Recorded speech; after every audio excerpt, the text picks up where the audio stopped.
Vous savez, la vie aux États-Unis n'est pas toujours celle qu'on veut faire croire dans les réseaux sociaux.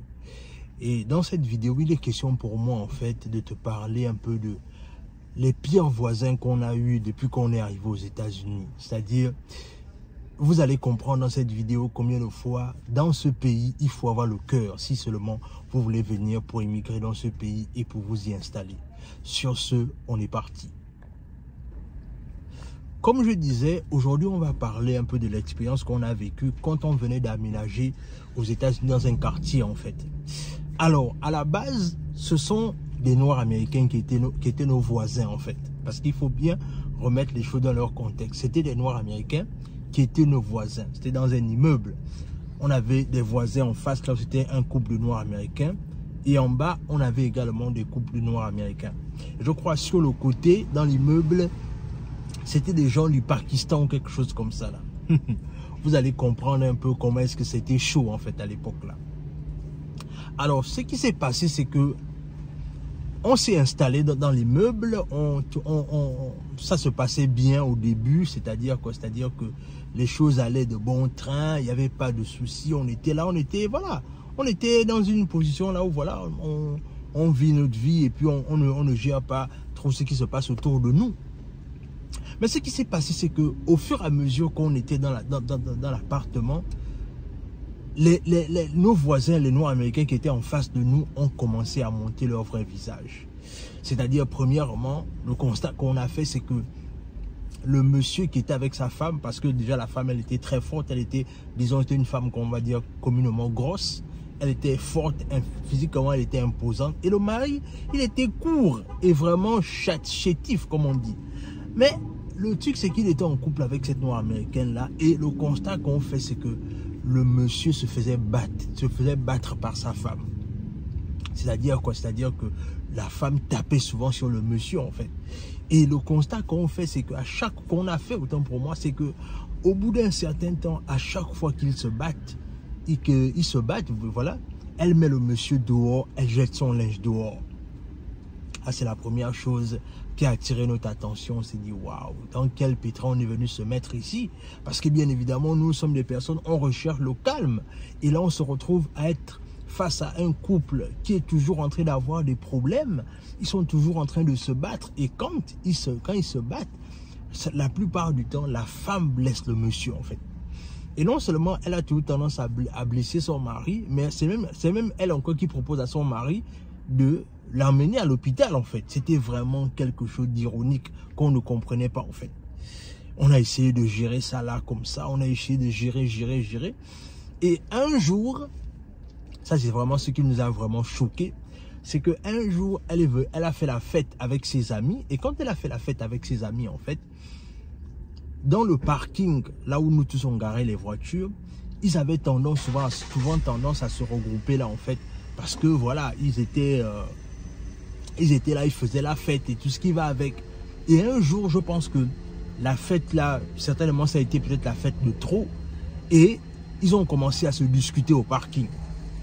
Et quand ils ont commencé à se discuter au parking, la dame, c'est-à-dire notre voisine qui est la plus proche, ce qu'elle a fait, c'est que pour disperser les gens dans la fête là, elle a dû courir, aller prendre son arme pour disperser les gens dans la fête, en fait. C'est-à-dire pour faire en sorte que les gens se dispersent. Ce qu'elle a fait, c'est qu'elle a dû tirer pour que les gens s'éparpillent, en fait. Elle a pris son arme pour tirer pour que les gens s'éparpillent. Vous voyez déjà un peu à quel niveau est-ce qu'on était, en fait. Et une autre fois, et c'était toujours sur la voisine d'en face, elle avait fait une soirée, parce que bien évidemment les Noirs américains, eux, ils aiment toujours faire la fête à n'importe quel moment. Ils font la fête. Et ce qui s'était passé, c'est qu'une fois, une autre soirée arrosée encore, il y a un monsieur qui avait dormi chez eux en face. Et ce qui s'était passé, c'est que maintenant, le lendemain, le monsieur est sorti de l'immeuble et il allait dehors parce qu'il y a une dame qui l'attendait dehors. Et la dame avec laquelle qu'il allait rencontrer dehors, ils ont commencé à se discuter, ils ont commencé à se chamailler au parking toujours. Et quand ils ont commencé à se chamailler au parking, la chose qui va être impressionnante, c'est que pendant que le monsieur va s'éloigner de la dame parce que ça commençait à devenir, la conversation devenait quand même houleuse. Le monsieur, ce qu'il va faire, c'est qu'il va s'éloigner de la dame en disant, bah, écoute, je n'ai plus envie de discuter, voilà, on a terminé. Il va vouloir repartir dans l'immeuble. Mais le truc, c'est que ce qui va se passer, c'est que la dame va monter de sa voiture et elle va vouloir rouler sur le monsieur, en fait. C'est-à-dire, elle va prendre sa voiture, elle va vouloir rouler sur le monsieur. Et nous, on est là, en fait, on est à la fenêtre, nous, on regarde tout ça, en fait. Nous, on est impuissants. Et ce qu'on va faire, c'est qu'à un moment donné, on va vouloir appeler la police. Mais du coup, il y a même d'autres voisins qui étaient en train de regarder la même scène qui vont appeler la police avant nous, en fait. Et c'est dans ça qu'on était en train de vivre toujours et toujours dans l'immeuble, en fait. Et jusqu'à ce qu'à un moment donné, on se dise que voilà, il y avait tellement de choses. Voilà, il y avait le fait que ils écoutent la musique ou ils regardent la télé avec le volume. Donc du coup, ça nous empêchait vraiment de pouvoir bien se concentrer dans ce qu'on voulait faire ou encore même se reposer dans l'immeuble, en fait. Mais en vérité, pourquoi est-ce que je te parle de tout ça? C'est parce que je veux te faire prendre conscience d'une chose, c'est quoi? C'est-à-dire que souvent, il peut arriver que tu passes par certaines difficultés pour atteindre un certain niveau, en fait. Nous, en vérité, il fallait qu'on passe par toutes ces étapes-là pour qu'à un moment donné, on découvre certaines choses qu'on est en train d'implémenter aujourd'hui. N'aie pas peur de passer dans certaines difficultés ou encore dans certains environnements pour atteindre ton chemin, en fait. Parce qu'en vérité, tout ceci te forge, en fait, pour aller vers là où tu veux arriver, en fait. Nous, on aurait pu rester dans notre zone de confort en disant non, on ne veut pas aller habiter dans ce quartier-là parce que c'est un quartier, parce qu'on disait, oui, on disait que c'était un quartier un peu difficile. Mais on a dû prendre ce risque-là parce qu'on était en train d'aller quelque part. Et bien évidemment aussi, la chose aussi, qu'il faut savoir, c'est que quand tu es en train d'aller quelque part, parfois tu vas passer par ce genre de difficultés. Et la vérité, c'est que si c'était à refaire, est-ce qu'on le ferait? Non. Bien évidemment, parce qu'on a découvert dans le long terme qu'il y a quelqu'un qui a été tué là des années bien avant nous, en fait. Et bien évidemment, encore une fois, en vérité, le plus important pour toi, c'est de réaliser que parfois, pour atteindre le point A, tu dois parfois passer par le plan B, tu dois parfois passer par le chemin B ou le chemin C. Mais le plus important pour toi, c'est que ta destination finale doit être le plan A, en fait. En vérité, il a fallu qu'on passe dans ce genre de quartier-là difficile, bien évidemment, parce qu'en vérité, c'est qu'on est allé rester avec nos cousins noirs américains pour nous permettre de comprendre, en fait, que là où on se trouve maintenant aujourd'hui, c'est, enfin, s'il faut faire la comparaison, c'est nettement mieux, mais on est toujours en train de dealer avec certains voisins qui ne sont pas forcément intéressants.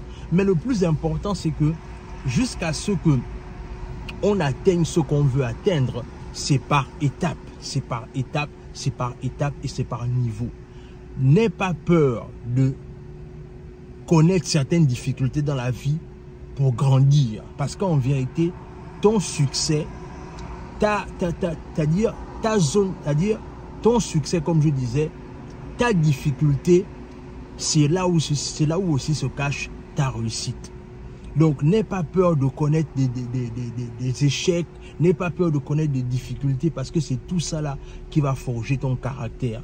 Moi, je reste convaincu que tout ce qu'on a traversé là, ça nous a forgé, ça nous a permis de comprendre également le système américain. Parce que oui, il a fallu qu'on vive dans des endroits difficiles comme ça pour comprendre dans le long terme que nous, maintenant, on sait maintenant dans les endroits dans lesquels on ne peut plus vivre, en fait. Mais, bien évidemment, est-ce qu'il y avait un côté dangereux à l'intérieur? Oui, mais en vérité, il ne faut pas seulement regarder le côté dangereux, il faut aussi regarder la leçon qu'on a apprise à l'intérieur. Et comme je disais, c'était à refaire, mais c'est clair qu'on ne le referait plus jamais, mais on a compris certaines choses. Et bien évidemment, je te parle de ça parce que je veux que tu comprennes une chose, c'est que les États-Unis qu'on parle, quand on voit les beaux quartiers, quand on voit le fait que voilà, il fait beau vivre, non, il y a aussi les quartiers difficiles. Et nous, on a expérimenté ces quartiers difficiles-là. Et c'est la raison pour laquelle on vous parle d'immigration aux États-Unis sans filtre, parce que on veut que vous compreniez que c'est pas toujours la vie rose que les gens montrent sur Internet. Non, il y a aussi des quartiers difficiles aussi aux États-Unis que nous-mêmes également on a expérimenté. Donc, de cette petite histoire que j'ai pu te raconter, parce que je peux encore en raconter d'autres, dis-moi ce que ça t'inspire en commentaire. Et si tu veux que davantage je parle de ce genre de thématique, n'hésite pas à te manifester également en commentaire. Abonne-toi à la chaîne, partage la vidéo autour de toi, laisse un like, laisse un commentaire. Et sur ce, on se dit à la prochaine.